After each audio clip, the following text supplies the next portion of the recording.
तो क्या नाम है, हैकर रैंक की ये प्रॉब्लम है, ठीक है। Construct the array, dynamic programming पे बेस्ड है, ठीक है, मीडियम लेवल के। तो इस प्रॉब्लम में हमें क्या करना है ना, हमें बताना है कि कितनी डिफरेंट एरे हम बना सकते हैं, ठीक है। कुछ कंडीशंस दे रखी है, उन कंडीशंस को फुलफिल करते हुए हम कितनी डिफरेंट एरे बना सकते हैं, वो total number of array that can be constructed, वो बताना है हमें, ठीक है। तो कुछ कंडीशंस दे रखी है, हम उन कंडीशंस को देखते हैं डिटेल में, उसके बाद कोड भी करेंगे इसको, ठीक है। ओके। तो हमें क्या क्या दे रखा है? हमें दे रखा है n, ठीक है, n, k एंड x। तो n हमारा क्या है? n है हमारा लेंथ, जितनी लेंथ की हमें एरे बनानी है वो है, ठीक है, length of the array made, need to be made, ठीक है। और k क्या है हमारा? k है, जैसे k 3 दे रखा है, ठीक है, तो k हमारा क्या है ना कि एरे में हम क्या एलिमेंट भरेंगे, 1 से लेके 3 के बीच में ही कुछ एलिमेंट भरेंगे, ठीक है। k अगर 3 है तो 1 2 3 इन तीनों से ही कुछ एलिमेंट भरेंगे। और x है, x क्या है हमारा? Ending element. एंडिंग एलिमेंट हमें हमेशा क्या होगा, x ही रखना है, ठीक है। और कंडीशन हमारे पास एक और क्या, दो कंडीशन और क्या दे रखी है कि फर्स्ट एलिमेंट हमेशा हमारा 1 होना चाहिए, ठीक है। एक तो ये हो गई कंडीशन, और एक और कंडीशन क्या है कि adjacent element A I should not be equal to A I plus one, ठीक है। ए I should not be equal to A I plus one, ठीक है। तो ये हो गया हमारा एक कंडीशन, दो कंडीशन और तीन कंडीशन। तीन कंडीशन है हमारी, एक्स हमेशा, एंडिंग एलिमेंट हमेशा एक्स होना चाहिए, और A I should not be equal to A I plus one, और first element should be one. तो हम क्या कर सकते हैं ना, हम मेरे को ना, मैं ट्री के रूप में आपको दिखाता हूँ, ठीक है। तो क्या कर सकते हैं हम, देखो हमें हमें क्या दे रखा है कि पहला एलिमेंट हमेशा क्या होगा, वन होगा, ठीक है, ये तो फिक्स है, तो हमने वन रख दिया। अब क्या है, दूसरा एलिमेंट हम क्या रख सकते हैं, के हमारा थ्री है तो टू या थ्री में से कुछ रख सकते हैं, क्योंकि कॉन्सिक्यूटिव एलिमेंट सेम नहीं हो सकता, तो टू या थ्री में से किसी एक को रख दिया मैंने, ठीक है। अगर टू मैंने ये रखा है तो तीसरा एलिमेंट हम क्या रख सकते हैं, वन या थ्री, ठीक है। अब अगर हमने वन रखा है तो चौथा एलिमेंट हम क्या रख सकते हैं, टू या थ्री। थ्री रखा है तो वन या टू, ठीक है। यहाँ पे क्या हो सकता है, थ्री रखा था अगर हमने तो यहाँ वन रख सकते हैं या टू रख सकते हैं, यहाँ टू रख सकते हैं या थ्री रख सकते हैं, यहाँ थ्री रख सकते हैं या वन रख सकते हैं, ठीक है। तो ये हमारी बन गई चार लेंथ के एरे की, हम क्या क्या रख सकते हैं, ठीक है। तो अब हम क्या कर सकते हैं, हमें बताना क्या था कि चार लेंथ की एरे में हमें कितने ऐसे एरे मिल जाएंगे जिसमें एंडिंग एलिमेंट एक्स हो, यानी कि टू हो। यहाँ पे हमने एक्स टू लिया है, ठीक है।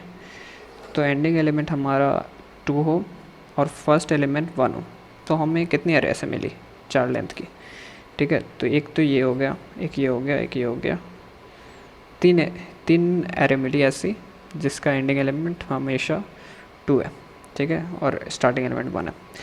तो हम इस रिज़ल्ट पे पहुंच कैसे सकते हैं, बेसिकली हमारी प्रॉब्लम यही है। तो हम एक चीज़ देख सकते हैं, हम क्या कर सकते हैं ना, डीपी डायनेमिक प्रोग्रामिंग यूज़ कर सकते हैं। हम पिछला रिज़ल्ट यूज़ करके निकाल सकते हैं कि लास्ट में हमें रिज़ल्ट क्या मिलेगा। तो हम यहाँ पे हमारा अप्रोच क्या होगा ना कि हम हर लेंथ में चेक करेंगे कि इस लेंथ में हम कितने एरे से बना सकते हैं जो कि टू पे एंड करेंगे, ठीक है, और कितनी ऐसे एरे बना सकते हैं जो कि टू पे एंड नहीं करेंगे, ठीक है। तो लेट्स सपोज ए है एक एरे एन साइज़ की और बी है एक एरे एन साइज़ की। तो ए एरे में हम क्या डाल सकते हैं, ए एरे में हम डालेंगे वो total number of array that can be made of length one two three and four, ठीक है, विच एंड विथ टू, ठीक है। कितनी एरे ऐसे हम बना सकते हैं जो एंड करेगी टू पे, उस लेंथ की, ठीक है। तो वन लेंथ की देखते हैं, ठीक है। वन लेंथ की एक भी एरे है जो टू पे एंड कर रही है, नहीं है, ठीक है, तो हम ज़ीरो भर देंगे। और टू पे नहीं एंड करने वाली कितनी एरे है, एक है। टू लेंथ की देखते हैं, कितनी है, वन है, और ये भी वन है, ठीक है। थ्री लेंथ की देखते हैं, ये वन है ओनली, ये है, ठीक है, तो यहाँ भी वन हो गया। और यहाँ कितने हो गए, 1 2 3, 3 हो गया। यहाँ पे देखते हैं चार लेंथ की कितनी है, 1 2 3, 3 हो गया। और नहीं एंड करने वाली 1 2 3 4 5, ठीक है। तो ये हमारा रिज़ल्ट निकल गया, ठीक है। अब ये जो निकला है हमारा आंसर, हमारा 3 है, ठीक है। तो अब हम आंसर तो हमारा पता चल गया, लेकिन अब हम ये एरे बनाए कैसे, क्रिएट कैसे करें, ठीक है। तो एक चीज़ तो हमें दिख जा रहा है कि ए क्या हो रहा है ना, पिछला रिज़ल्ट यूज़ कर रहा है, बी का जो है ना उसे ही हम ट्रांसफ़र कर दे रहे हैं इधर, ठीक है। तो बेसिकली कॉन्सेप्ट भी यही है कि कितने ऐसे एरे होंगे, अगर एक साइज़ की एक एरे है जो कि एंड नहीं कर रही है बी 2 पे, एक्स पे, तो कितनी ऐसी एरे होगी जो 2 पे एंड करेगी, तो ऑब्वियसली ज़ीरो होगी, ठीक है। क्योंकि हमारी एक ही एरे बनी है और वो भी एंड नहीं कर रही है, तो ऑब्वियसली ज़ीरो एरे ऐसी होगी जो एंड करेगी 2 पे। वैसे ही 2 साइज़ की कितनी होगी, एक एंड कर रही है एक नहीं कर रही है, ठीक है। ठीक है, ओके, ये तो समझ में आ गया। तो हम ए आई कैसे निकाल सकते हैं, ए आई निकाल सकते हैं b of I minus one, ठीक है। ए आई हो गया हमारा b of I minus one, ठीक है। जो एंड नहीं कर रही है पिछले, वही हो जाएगा ए आई का रिज़ल्ट, ठीक है हमारा। और बी आई कैसे निकाल सकते हैं, बी आई हमारा क्या होगा ना, कि बी आई में हम चेक क्या करेंगे कि बी आई हम क्या निकाल, बी आई बेसिकली क्या है, जो एरे एंड नहीं कर रही है एक्स पे यानी 2 पे। तो यहाँ पे हम देखते हैं जो एरे 2 पे एंड कर रही होगी, ठीक है, जितनी नंबर ऑफ एरे 2 पे एंड कर रही होगी पिछले लेंथ की, जैसे 3 लेंथ का हमने देखना है, तो 2 लेंथ की कितनी एरे है जो 2 पे एंड कर रही है, 1 है, ठीक है। तो 3 लेंथ की कितनी एरे ऐसी होगी जो नहीं करेगी एंड, तो वो हो जाएगा ए आई माइनस वन इंटू के माइनस वन, यानी कि वो 2 छोड़ के हम 2 एलिमेंट रख सकते हैं, ठीक है। जो भी बचे, जो भी के एलिमेंट बचे ना, उतने हम एलिमेंट रख सकते हैं, ठीक है। और क्या होगा, और क्या हो सकता है, जो जो एरे एंड नहीं करा था, ठीक है, एक्स पे, तो उसके बेसिस पे हमारा आ जाएगा b of I minus one into के माइनस टू, ठीक है। तो इतनी एरे थी पिछली जो एंड नहीं करी थी, उससे हमारा कितना एरे बन जाएगा, के माइनस टू। क्योंकि हम क्या कर सकते हैं कि जैसे 3 था, ये 2 पे एंड नहीं कर रहा था, लेकिन हम यहाँ पे क्या कर सकते हैं ना, या तो 1 रख सकते हैं, सिर्फ 1 ही रख सकते हैं, यानी के माइनस टू। क्योंकि देखो हम फिलअप क्या कर रहे हैं, वो एरे जो कि 2 पे एंड नहीं करेगी, तो हम 2 भी नहीं रख सकते, और जो पिछला एलिमेंट आ रखा है वो भी नहीं रख सकते एडजेसेंट।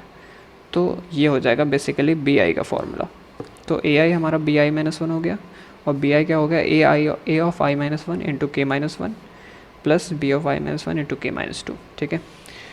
तो ए ज़ीरो हमारा बेस केस होगा, ए ज़ीरो और बी ज़ीरो, ठीक है। ए ज़ीरो क्या है ना, ए ज़ीरो ज़ीरो होगा अगर हमारा एक्स वन नहीं है, तो क्योंकि क्या है ना कि अगर एक्स भी एंडिंग एलिमेंट भी हमारा वन दे दिया तो फिर तो वन हो जाएगा।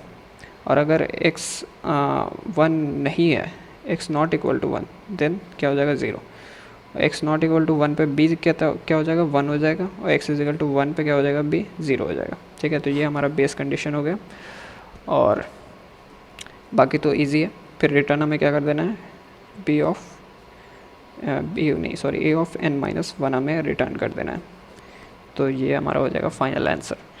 तो इसका हम कोड देख लेते हैं, ज़्यादा टफ कोड तो है नहीं, बहुत इजी सा कोड है, ए एन लेना है, बी एन लेना है और उसे फिल कर देना है, ईजी सा है।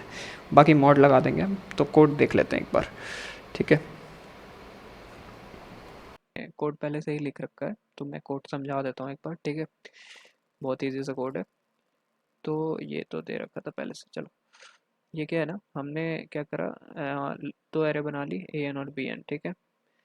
उसके बाद हमने क्या करा, ए ज़ीरो और बी ज़ीरो हमने फिल कर दिया। क्या कर दिया, अगर एक्स हमें वन दे रखा है, ठीक है, एंडिंग एलिमेंट भी हमें वन दे रखा है, तब तो ए ज़ीरो यानी कि array that is ending with one, that is ending with x, तो वो वन हो जाएगा ज़ीरो पे भी, ठीक है, अगर हमें एक्स भी वन दे रखा है, अदरवाइज वो ज़ीरो होगा। वैसे ही बी का भी हो जाएगा कि एक्स अगर वन ही है तो बी ज़ीरो ज़ीरो हो जाएगा, अदरवाइज वन होगा। और बाकी हम वन टू एन तक कैसे फिल करेंगे, जो हमारा फॉर्मूला था ना, वही फॉर्मूला हम यूज़ करेंगे जो मैंने फॉर्मूला लिखा था, बी आई माइनस वन ठीक है।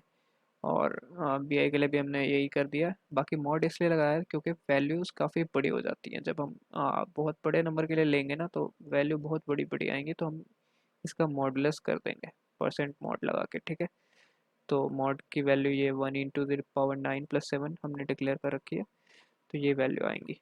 ठीक है, तो बस इतना ही करना है, काफ़ी इजी कोड है।